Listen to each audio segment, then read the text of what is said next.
Rachel Zegler's massive turnaround after woke Snow White backlash. From beloved Broadway breakout to the internet's punching bag, and now, the most unexpected redemption arc of 2025. Rachel Zegler has been through the fire, but is she finally rising like a phoenix?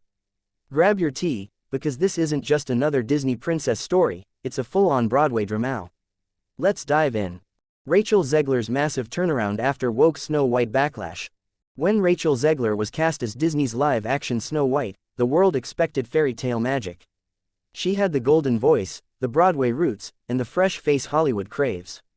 But what followed wasn't a standing ovation, it was a tsunami of backlash, and Rachel found herself center stage in one of 2024's most heated culture clashes. The backlash heard round the internet. The controversy didn't start with her casting, it started with her words. In a series of press tour clips and social media snippets, Zegler's outspoken takes on the original Snow White, calling it weird, dated, and saying the prince was a stalker, rubbed many the wrong way. Add to that Disney's pivot away from traditional romance in the remake, and the reaction was swift. She was labeled ungrateful, out of touch, and the poster child of so-called woke Hollywood. Her once adored social media pages turned into battlegrounds. YouTubers, TikTok commentators, and even mainstream outlets joined the feeding frenzy. Memes, mockery, and boycott threats piled up. But behind the scenes, Rachel was recalibrating. From backlash to breakthrough. Fast forward to 2025, and something has changed. In an interview with Broadway Buzz, Zegler opened up with a level of humility and self-awareness that stunned fans and critics alike. "I got caught up in the moment," she admitted. "I was trying to be clever, but I forgot the heart behind why I wanted to play Snow White in the first place." It wasn't just words. Rachel went on a redemption PR tour 101, but it felt real. She stepped away from snarky interviews and leaned into heartfelt ones. She spoke about the pressure of being a young woman of color carrying a billion-dollar brand on her shoulders.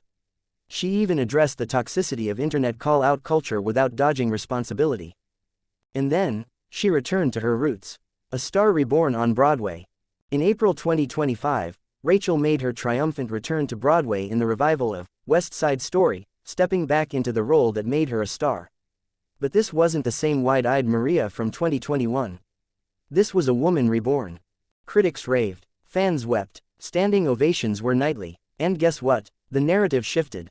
Suddenly, she wasn't the villain of the Disney discourse, she was the underdog who dusted herself off and proved she had more than just talent. She had grit. Her social media presence followed suit. Gone were the cryptic subtweets, in came thoughtful behind-the-scenes content, Broadway vlogs, and genuine fan interactions. Her follower count rebounded. Even former critics started reposting her performances, captioned with, "Okay, I might have been too harsh on her." What's next for Rachel Zegler? Zegler's massive turnaround isn't just a PR win, it's a masterclass in how to own your missteps and reclaim your narrative. Now, rumors are swirling of her being eyed for a major original musical, custom written by Lin-Manuel Miranda and Benj Pasek. There's talk of a potential directorial debut, and even a second shot at Disney, but this time, on her terms. The drama may have started with a poisoned apple of public opinion, but Rachel, she didn't fall into a coma. She woke up, and she's rewriting her own fairy tale. From backlash to Broadway royalty, Rachel Zegler's comeback proves that every story deserves a second act. What do you think? Is the internet ready to forgive her? Or is this just the intermission before more drama? Hit subscribe, drop your thoughts in the comments, and as always, stay tuned for more #BroadwayDramau.